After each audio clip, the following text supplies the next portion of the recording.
Hello YouTube, this is Charlie426, and today we have the review of the HGUC, or High Grade Universal Sentry, Powered Gem from Stardust Memory.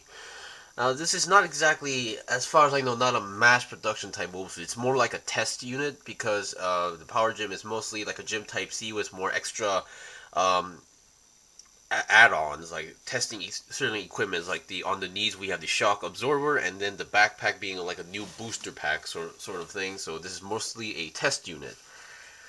So recently, because of my busy job, I really wanted to build something simple and mostly a gym, so I decided to go with the Power Gym, and I absolutely loved this kit. It was very fun to build, despite its age that came out of 2006. It holds up very well even to this day.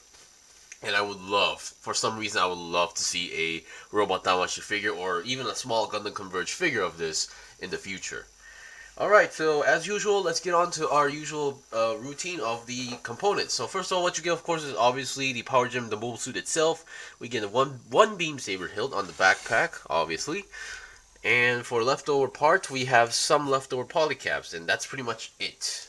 Now we do get this small hole cover for the action-based connector, but this is the old action-base, which is not like a round peg, it's one of those long peg things. And I tried to keep this on, but it kept falling out, so I won't be using it.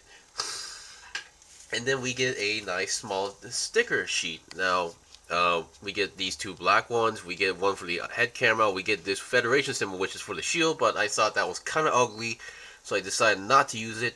And then a small yellow V sticker for the crotch symbol. I mean, the V symbol on the crotch, I mean. So, yeah.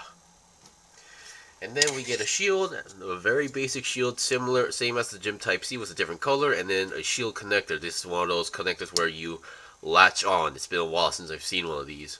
So you have the option to put it on the side or on the back. So keep that in mind. And we have another peg to connect it to the actual arm. Okay, there we go. We get two beam saber effect parts, but you will be only using one because we only have one beam saber effect. One beam saber hilt. Then we get a nice machine gun, very nice. This is pretty much the basic build of snapping two pieces together, and you get the machine gun. So the ammo clip does not actually fall out. And then we get a bazooka, the hyper bazooka. Not hyper bazooka, but we get its bazooka with a trigger finger. Now this trigger finger is one of the old ones, which means it does not have the hole and peg system. So which is why you're seeing it being very wobbly at the moment. So hand-wise, so we get two hands for the right hand, one being the trigger finger, the other being a multi-purpose hand. The left hand, on the other hand, is the oddball part. We only get one open hand with a moving wrist. Now, I'm not saying this is a bad thing, but I don't know why just this. I mean, I would have loved to have another, multi-purpose hand on the other hand, but oh well. That's how it is. Okay, now let's start with the review. Now, first of all, for a kit that came out in 2006, it's pretty well done. I mean, a lot of color separation and a good amount of articulation for its time. I say this is very good. Okay, so let's start with the head. The head, obviously, the visor is a clear light green piece, and the head camera you see on the top is actually a connection of the visor, so that's actually a clear piece. However, the one on the back, on the other hand, is a sticker, and the antenna is another, once again, color separated antenna. And those vents, the black ones you see, those are not stickers, those are ones I colored as well. They don't actually give you stickers for those, so you're going to have to work your way through on that. I used a panel line marker to color that. So articulation wise, it's pretty basic. It can go down that much, up not so much, and the 360 twist, you can force it around since the neck joint is one of those polycap ball joints. No, not polycap ball joints. It's on a ball joint, I meant. So to keep that in mind. The yellow vents you see on the chest, those are all separated pieces. Now, I was thinking of using a gold Gundam marker, but I remember someone telling me that orange and gold don't go too well together, so that's why I kind of passed on. But anyway, nonetheless, it's very good, and the cockpit section, that red part on the cockpit, is also a color separated piece. Okay, on the backpack, nothing too special, nothing really moves. I mean, the thrusters are pretty much there. Oops. And then more panel lining stuff to do. I did one on this side. So if you want to have a double beam saber joint, you're gonna have to modify the other side because you don't actually get a piece for that. Because this one actually has like a small hole and like peg system going on, so you can actually attach the beam saber. And that's pretty much it. There's nothing too special going on with the backpack. Shoulder wise, now these are not on ball joints, these are actually moving pegs, so you can go forward and backward, a good amount, I guess. And then since it is on the peg, you can go 360, but you're gonna have to work your way through if since the beam saber is on the backpack. And then the arm can go about 90 degrees, almost 90 degrees to the side. It's kind of stiff, but oh well. And then you have a 360 twist on the arm itself. And once again, very stiff. And then you have a nice double jointed bend going on. And you have that hole for the shield connector. And hands are your typical ball jointed hands. Okay, the main body, this thing does not have any ab crunch because, once again, it's actually on a peg. So, yeah, keep that in mind. But since it is on a peg, you can go 360 on the body as well. Okay, now let's look at the waist section. The waist section, well, first of all, obviously that V symbol is supposed to be a sticker. I colored using a Gundam gold marker. I think it actually smudged a bit, so I need to, scrape that off. The front skirts are a single piece, and they do not come in ball joints. They come in like one of those peg lines. So I'm not sure if you can separate those, but yeah, it's kind of wobbly. And then side skirts, it moves a little bit, and we have those holes that has no purpose on this kit as well. Back skirt does not move, and we have more thrusters on the back area. Okay, so now let's look at the legs. The legs are, first of all, the leg itself are connected to ball joints, so there's no side tool. Well, it's 2006 version kit, so oh well, they're pretty good enough.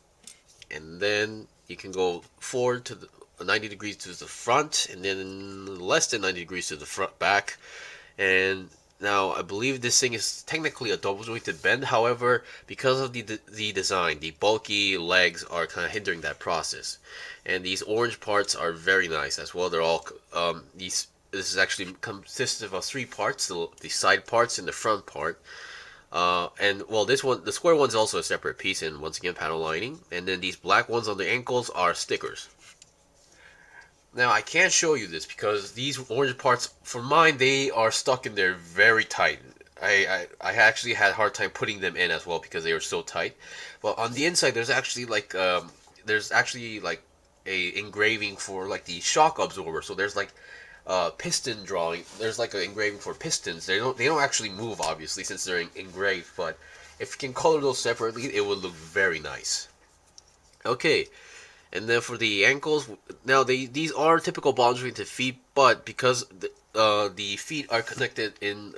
There's another connection here, so there's 2 moving points. Number 1 is the feet itself, and then we have another ankle part that actually moves on its own. So that's actually a pretty good movement. Other than that, it's your typical ball jointed feet. All right, so we've seen the basics of the articulation. Now let's look at its equipment. Boy, I don't know why it's still cold, but in my room it's very hot. Alright, now let's look at the equipment. First of all, let's look at the shield. Obviously, the shield works very well. We have the hole and peg system, so just plug in it, and there you go.